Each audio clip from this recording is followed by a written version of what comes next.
Hey, how's it going? I have something that I would like to read to you that I didn't prepare before I turned the camera on, but that's okay. It's right here. Just give me a moment. It's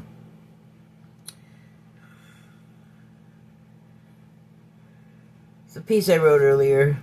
Appearances above all. Lately I've been thinking of the layers of reality or existence and how we live in the crudest, superficial, topmost one. It came to my attention that, first of all, most of what we understand to be true only is to a degree. Only on a superficial level does the thing you believe to be true all of your life turn out to be as you thought. When you look harder, ask questions, or are asked, and you need to know more, only to find nothing there to be as you were told. That has been happening a lot. Once you see, you can't. Once you see it everywhere. Public policy, business, politics, and personal relationships. Those last ones, ooh! Your whole life, you think you know people, and then there's change, and it's all revealed to have been fake all along. A change, you say? Of what type, you wonder? Well, you never can tell what that'll look like. I'm thinking of those obligations we make. A promise to keep safe and watch over a little one, perhaps. So the agreement is made and carried out over years, but there was always an undercurrent. Thinking of a particular case here, where the responsibility you accepted was done to please the supplicant grudgingly. The grudge part stays mostly hidden for the sake of appearances. No one wants to look like an asshole to the person they do anything for, or anyone else looking on. In the intimate moments, however, that resistance to the obligation grows into resentment and leaks out when it feels safe to relieve the pressure. It's understandable to feel burdened. Doing something someone important to you has asked is important, then, to the doer. Even if the task they agreed to felt burdensome, right from the start. Little by little, the reasons for accepting fall away. People pass, and there's no longer the need. They evidently begin to feel less and less restrained, and in the intimate moments that allow for the truth of how the obligations weighed upon them, and the snide remarks and nasty comments, spicily clad in so-called humor, begin to hit the little one with force, because the little ones don't stay little, and understanding grows within them. Built upon layers over years, all of the snide remarks resolve as disrespect and resentment. Worse for the object of the obligation, who realizes they're being blamed for an agreement they never knew of but later figured it out. The other person didn't. Their perspective didn't have the clarity to drop the fact that the person supposed to be under their care was not the one that asked them to do it. It must be clear at this point, this was a personal account. That's out there now. Once I understood the dynamic after a lifetime observing this person, someone I once had so much love and respect for, had problems of their own that made them act out in what they probably thought were discreet and cleverly undetectable ways. It's a shame that this normally intelligent person couldn't bypass the fact that reality didn't want the obligation. It's a shame that this normally intelligent person couldn't bypass the fact that they really didn't want the obligation for personal reasons that I could suss out, but not them. I got to know later that they had multiple dead zones of perception. Impersonally, let's try that again. In fact, let me take a drink here.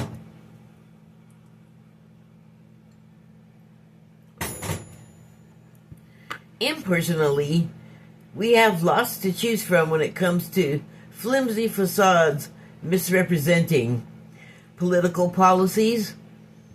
Business gets caught out all the time, cutting corners. Politics, food, medicine, energy, sales, they all have something to hide, and they all do it for the sake of appearances. Think of all of the years... Oh, shoot, don't do that.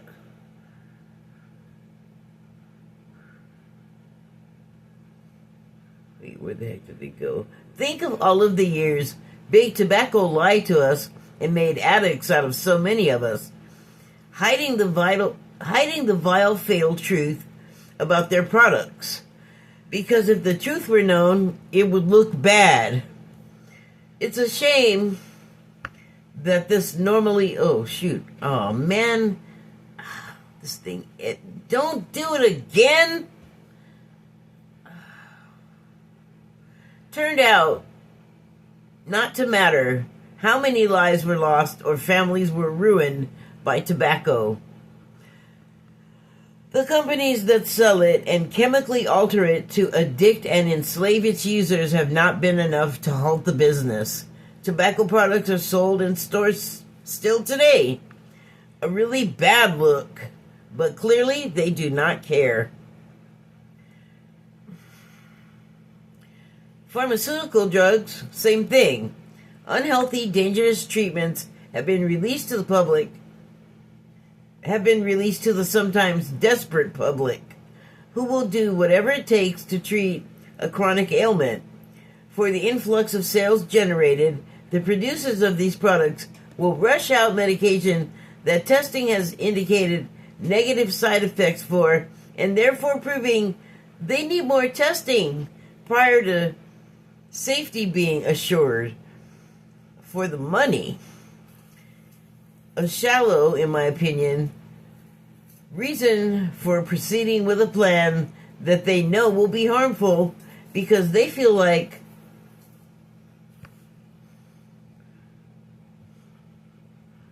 where'd it go?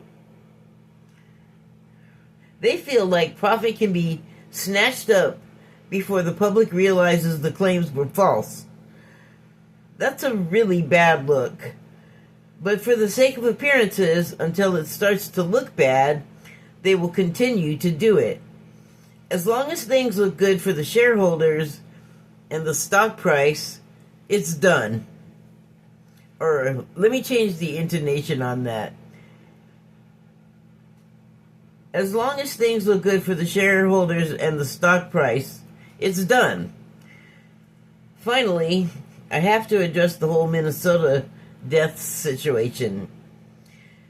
Law schma. The death and injury incurring patrols. I'm sorry, people who don't see their activities as violent. They come around and act not in the spirit of the law. The fact that they don't seem to be subject to them, laws, and they're certainly behaving as if they aren't, that completely disqualifies their authority for me. Dang it, stop doing that. This particular app, okay. At some point, the law has to enforce itself, or it's nothing to everyone. Bottom line, everything the federally backed lawless force does that causes casualty or death brands them as crims, awaiting arrest, investigation, conviction, and jail. No, imprisonment.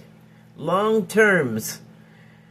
We have to start respecting each other and our right to exist without fear of unwarranted attacks upon our persons, because these federal cops only have two settings: angry and striking out at the public, because they are treating taunts like they're slings and arrows. They are not. if you're not a total weakling, in my opinion. So, I'm going to link that in case anyone would like to read it for themselves. I have to re-edit it now. I just touched it and paragraphs got shuffled. That was that was not what I wanted to happen. Okay, so I have 2 cards from the declarations of Mary Magdalene deck.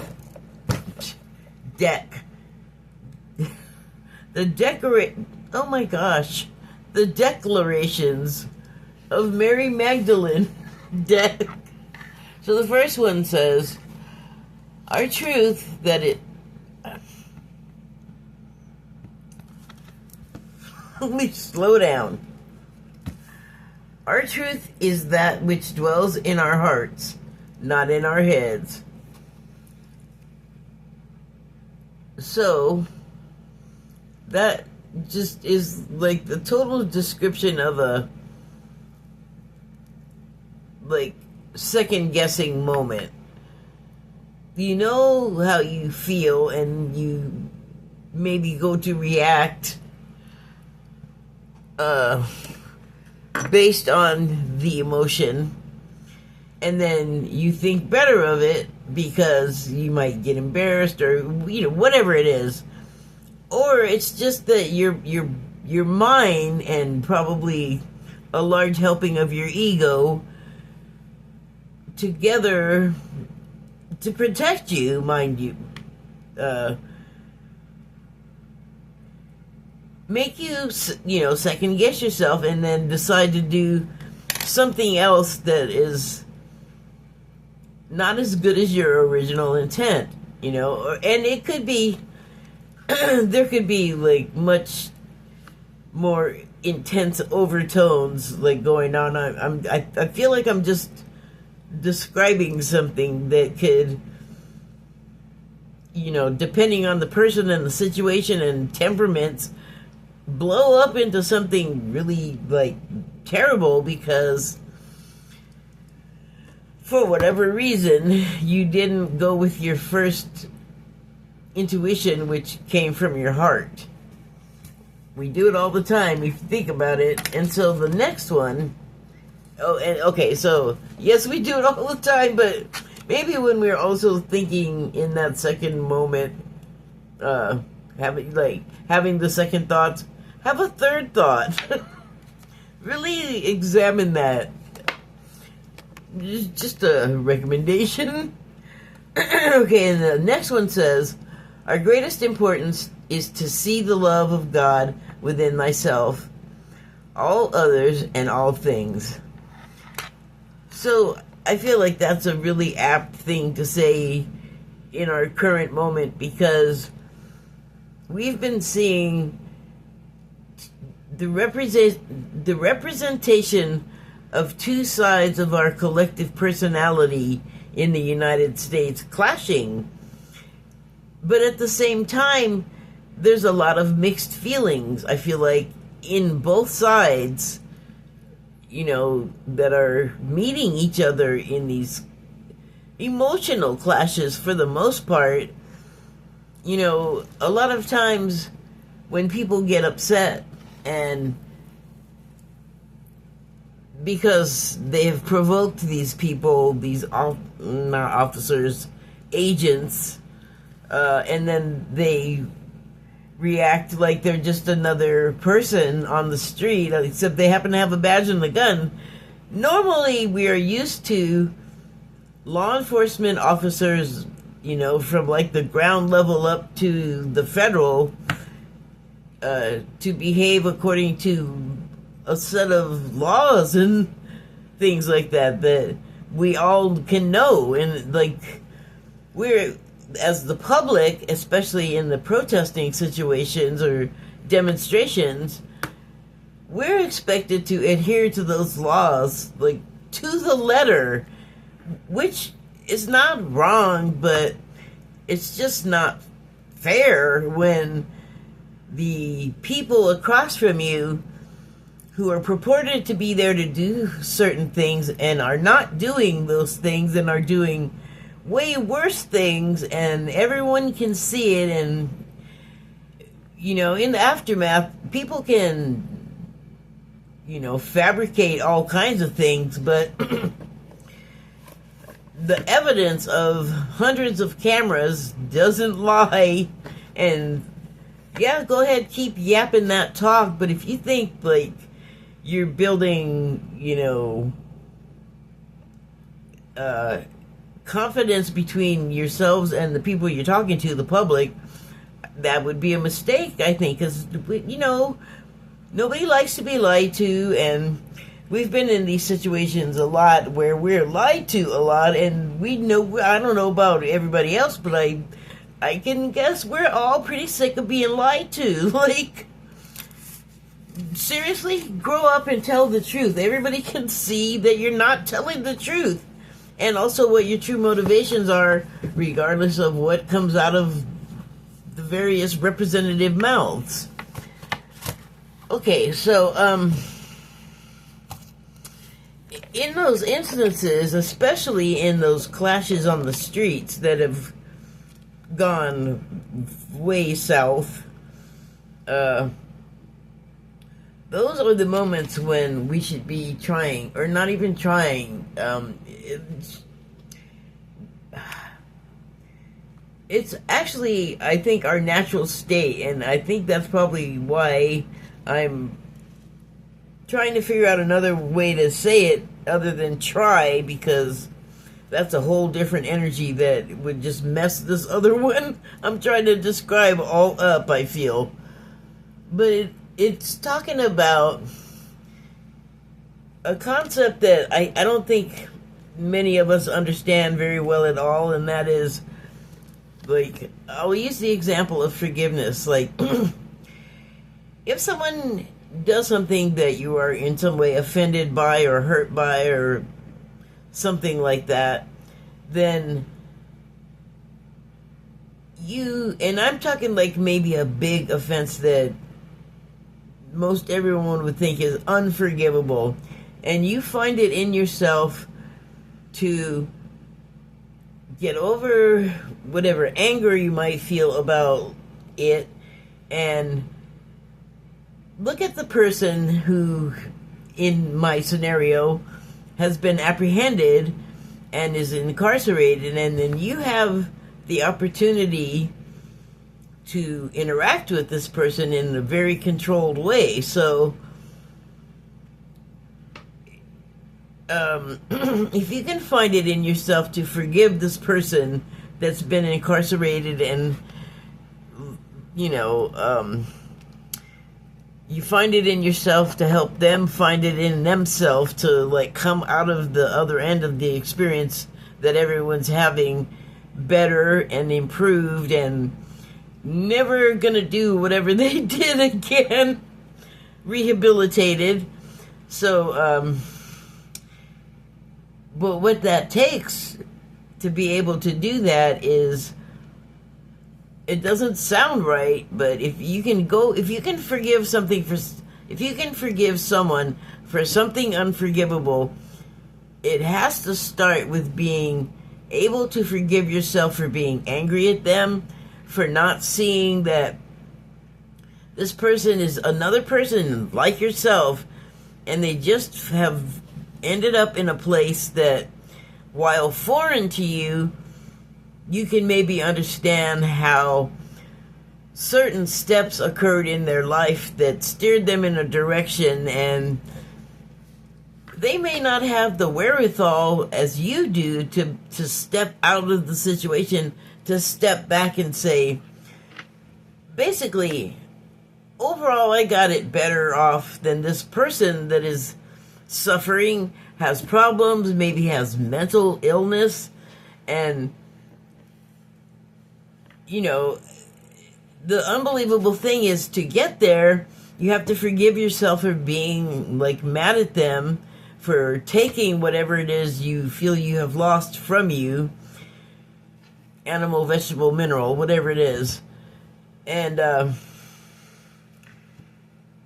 find the self, find yourself in them. I mean, however you need to be able to approach them. Like maybe find a corn dog that you love in them and just be able to go, despite everything else, corn dog. Because I love corn dog.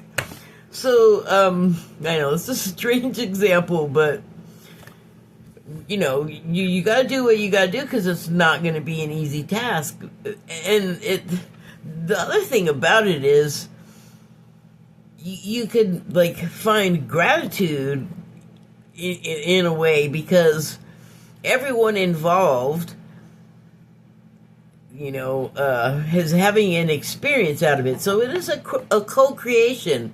And that is something to remember before, like, flying off the handle and getting sucked into, I don't know, like, anger and name-calling and, you know, going overboard with, you know, with the roll. Ouch, good Lord, that hurts. Oh, my goodness. I got my turquoise ring back on. It broke open, and it's like one of those rings you get in the Cracker Jack that's like an open circlet. Like the circlet has a little opening in it, so various sized child fingers can just fit in there. That's what I did with it, and I did file down the edges of the break, because they were jagged, and, well, they were jagged. That's why it was hurting so much, but I guess I could file that more because that was pretty pinchy.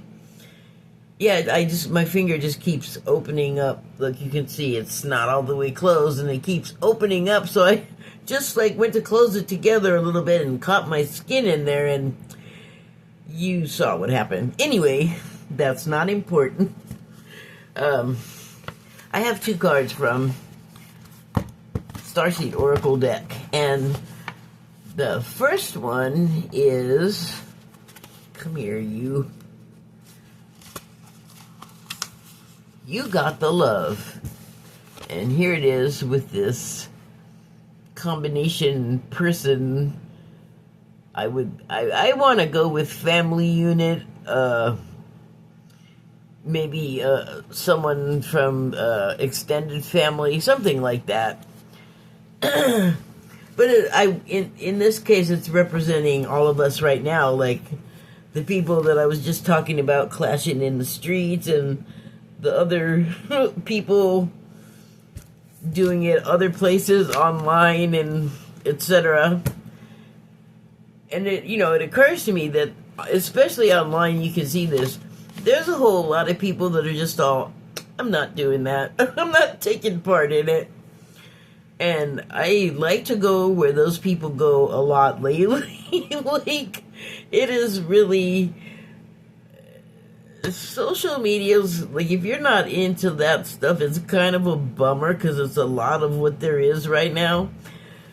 Thank God, or whatever, thank goodness, don't want to offend people, there is a wide variety of stuff that if you don't see it immediately, if you type it into the search bar, you could very likely find some form of it to distract yourself with, or inform yourself with, or just do anything else but, get sucked into the whole debate. And I'm not meaning to make light of it. I'm not even worried so much about, like, words that I use that might somehow impact me. Like, I don't have huge numbers of views or subs. That's okay. I think it might give me a little leeway to, like, just sort of every once in a while sneak in some forbidden word or concept without being noticed. Works for me. Okay, so you got the love, and I'm going to just read what it says in the book here. The subtitles are Hadarian energy. I looked that up last time. I'm not going to do that again because I think it ends up talking about it in the text that I'm going to go ahead and read. And then the other part of the subtitle is Codependency Boundaries. So for the co-creation, that is some codependency right there, and we are pushing all over each other's boundaries. I think that might be the Hedarian energy right there. Not so much the push and pull of it, but that and the aftermath. Hopefully, like the end goal would be to peaceably, resume relations without the clashing and disagreeing so much. Okay, so what the book says is the Hedarians are believed to be beacons of pure, divine, unconditional love, who see love in all people and situations. We just talked about that. Because I was talking about getting it from within yourself, but we may get there. Let me go on. Where'd it go? As a result, they can find it hard to have boundaried, interdependent, healthy relationships.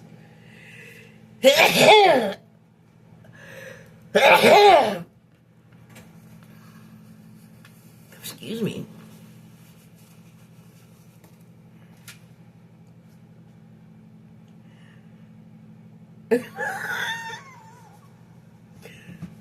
No.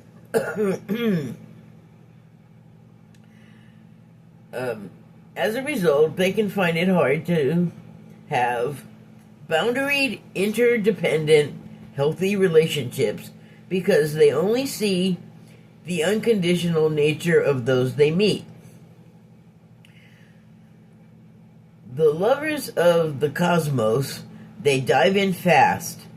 They're here to learn how to love while in a separate body.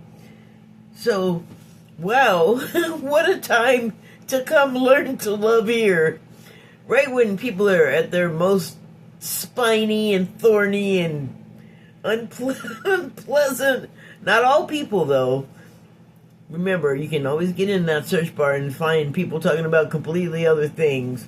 But, there's a lot of us, and the rest that are not, paying attention to this stuff in such an overt way, because I don't think any of it's escaping anybody.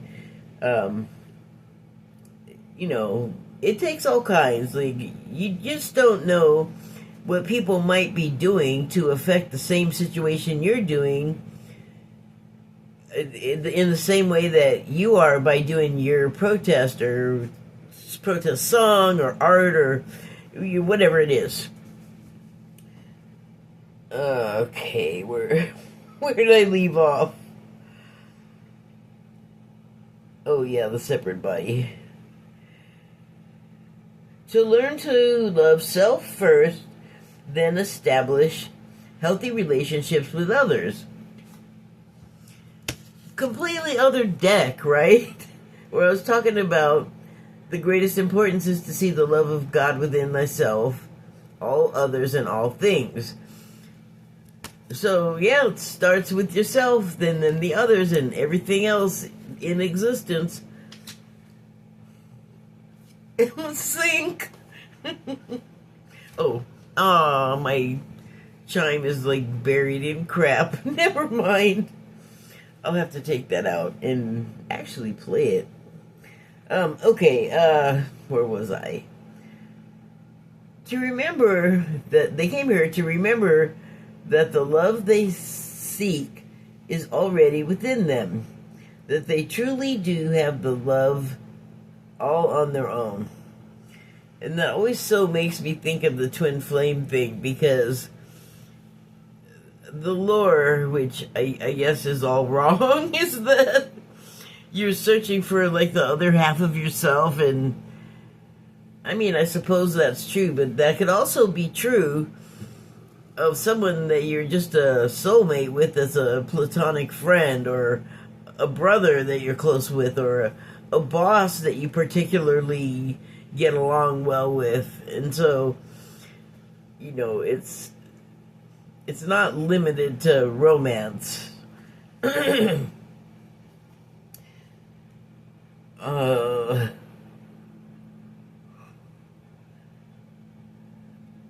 Okay, so the last one I read was that they truly do have the love all on their own. So within yourself, this the airplane oxygen mask thing. Like, breathe first so you can render aid to, like, the little one next to you, or the infirm person, older person, like whatever it is. You know, when you have to be like the brains in the situation, or the one that's keeping their head, you got to see to you first, and then you can deal with everything else. That's like a repeating thing in life. It's not just the example I gave. The message of this card is to review the way you may need to establish healthier boundaries. Perhaps you're in a codependent relationship in which you may be losing your sense of self. So, like, I was talking about this in the last video I did, and I just really think that, like, along with boundaries, it's probably a good idea, even if you're not on the front lines of this thing, just with the tensions in the air, it might be a good idea to keep an emotional, physical, mental distance from people. Respect the boundaries, like, greatly. I think it would be appreciated, too. You know, people want you to come closer, they can always say, right? The message of this card, did I already do that? The message of this card is to review the ways you may need to establish healthier boundaries. Perhaps you're in a codependent relationship in which you may be losing your sense of self. It's common for starseeds to dive deep into relationships, particularly with those who feel safe and familiar at the soul level. I'll let you know when I meet one. Perhaps you're in a relationship in which you give more than you receive. Or perhaps there's a certain volatility to it, and you're always unsure where you stand. This card is assigned to do a relationship review and see what energetic agreements you've made, consciously or unconsciously. I don't know if everybody's ready to figure out how to do that or what they're looking for, the whole thing. I hope you're a good researcher if you don't know. To acknowledge if there are relationships in which you feel anxious or powerless, in which you don't feel like it's safe to relax and just be you. To assess if there are any places of inadequacy that you've used a relationship to soothe and cover up. You mean bury and skip over and compartmentalize and, yeah, I'll come back for you later. Starseed Soul Inquiry. Do you lose yourself in relationships? If so, how? How can you develop a deeper love for yourself? I can't speak for you. Speaking for myself, I need to just stop being giving. Not being so giving, just giving it all, because I have two speeds, on and off. I gotta work on that mid setting, I guess. Okay, so there's a second and final one of these cards, and it is Starkeeper.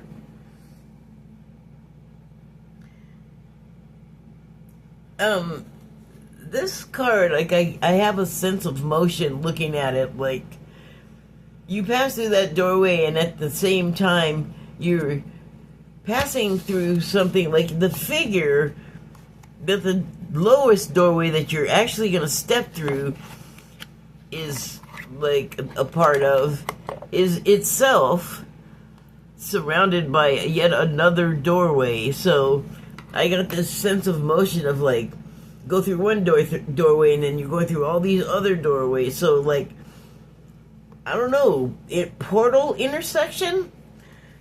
Okay, so here, Starkeeper.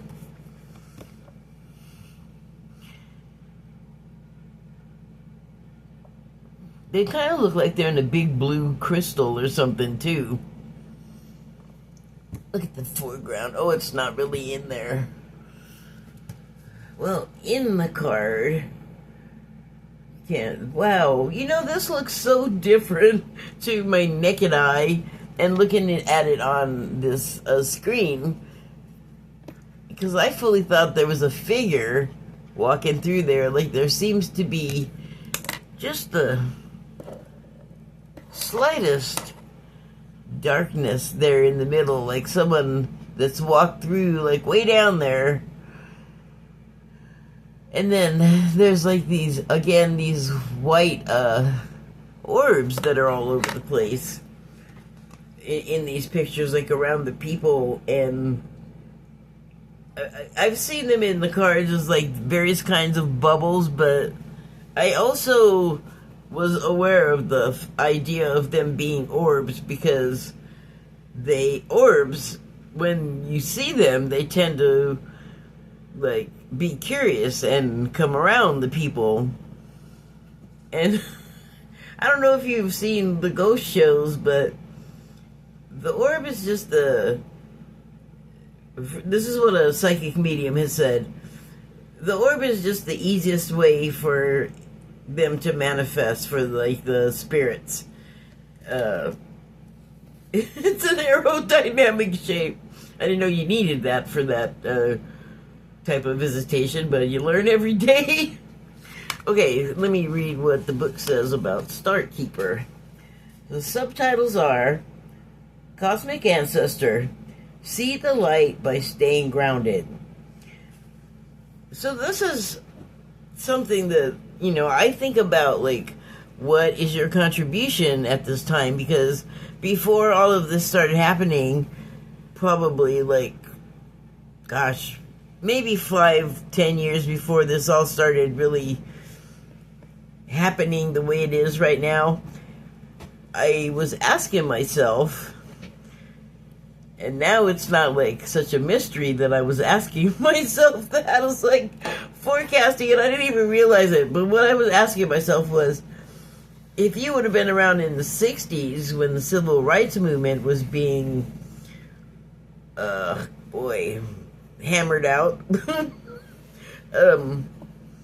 what would you have done? Like, what role would you have played? And I never was real sure, but I know that I didn't then and don't want to now put myself in front of any violence, but now's not the time to be, you know, hiding away. Really, like, there's nothing happening in my particular local area, but I understand they've landed up north, which means they could be anywhere at any time. So now I'm kind of hyper aware of their presence, but I mean, that's really all I got to give, because regardless of what happens, if I should come face to face with them, whatever happens, happens.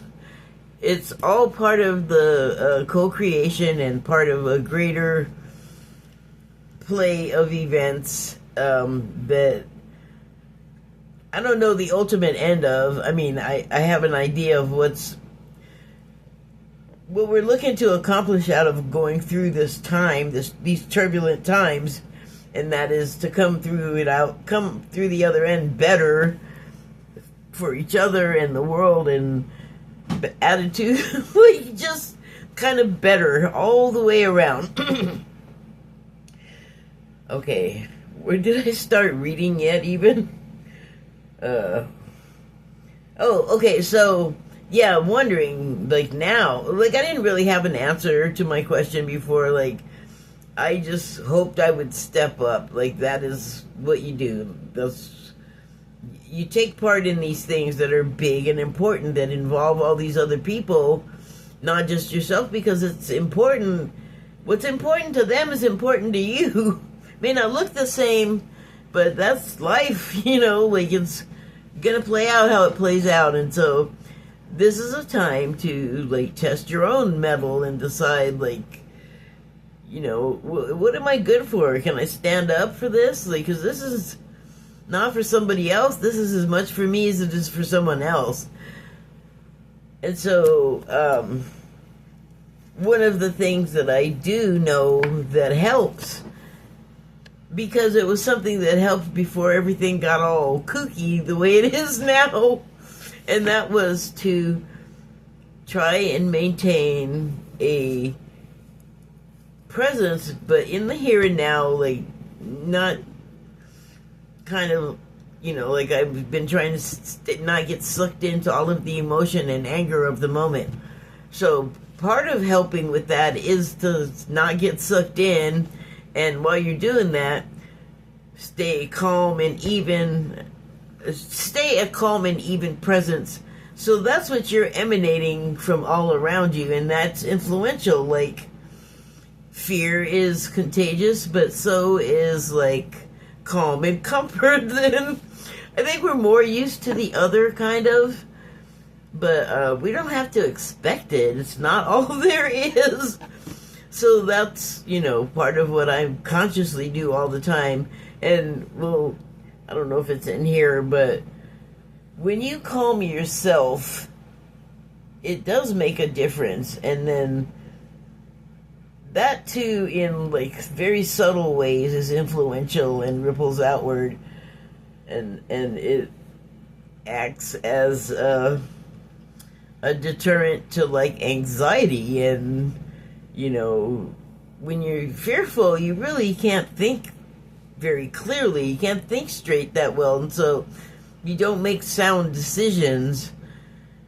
And if you can't keep calm when things are all going crazy, then you need to have like someone around you that does. And even if they're not right next to you, if there's several someones collectively doing that, that creates, well, the energy gets added upon, gets built upon, so it multiplies, is amplified. So, yeah, that's one thing I do. And anyone could do that. Like, that's why I'm constantly, like, bringing up meditating on social media, because there's a lot of people on there that could really, like, please go meditate for 10 minutes. I would enjoy you having a break. And again, collectively meditating there, you can look it up. You can throw it in the search bar and ask the benefits of group meditation. And there have been experiments that have proved that crime rates go down, excitability levels go down, and that I'm sure they can measure by, like, what are police stations and hospitals doing in that same time, and whatever metrics they're using to figure that out. But it's not just me, like, talking fluffy out of my neck. It's a real thing that happens, and it works. And so it's something you can do anywhere. It's free. If you have, like, even 5 minutes is something. If you can drop out of the normal sort of hectic party line, the old phone technology thing where, like, one neighborhood would be tied to an operator and a switchboard, which you have to look up switchboard. I'm not going to explain the whole thing, but, in a small area, one or more people meditating at the same time will create a counter to the agitated energy for people to feel better in, like, also be like, yeah, that's relaxing and good, and maybe actually fall into doing it themselves. So, I mean, in my opinion, that's good. We have a lot of all of the other stuff. Let's try to blend in some of the calm. Okay, you're an engine keeper of the stars, here to anchor and seed your light in your unique way. You've likely been incarnating on Earth for some time, dedicated to an era of awakening and bringing about a long-awaited shift in the planet's evolution. We're at a tipping point now. The survival of Earth and all of its species is coming to a head. The more grounded you remain during this transitional period, the more helpful you'll be. The more you tend to the flames of your own heart, the more love you'll anchor into the planet, into this planet. The wisdom of the stars is imprinted in your soul. The more soul fragments you call home, the more this wisdom is seated here. So you tuned in, and then other people that are aligned to your attunement will tune in with you and join you. Like, I'm just saying, like, they have felt the calm. They felt the calm of the force out there, and they're like, yes, I want that. I want to join you. The wisdom of the stars is imprinted in your soul. The more soul fragments you call home, the more this wisdom is seated here. You may be called to be in different places in the world to anchor this light. Perhaps by taking a trip or living in a certain location, you may also find yourself experiencing awakening symptoms. The more grounded you remain, the more stable Earth's energy will become, and the less reactive humanity will be. You're here for a double mission: to grow as an individual and as a part of a larger collective that's bringing about a shift in frequency. Trust that you can be in the world but not of it, and lead a truly glorious life. Being in the world but not of it. So yeah, we're here, and there's like the hectic part that you can participate in, and when that becomes a bit much, you can search for and find other more inviting environments. Okay,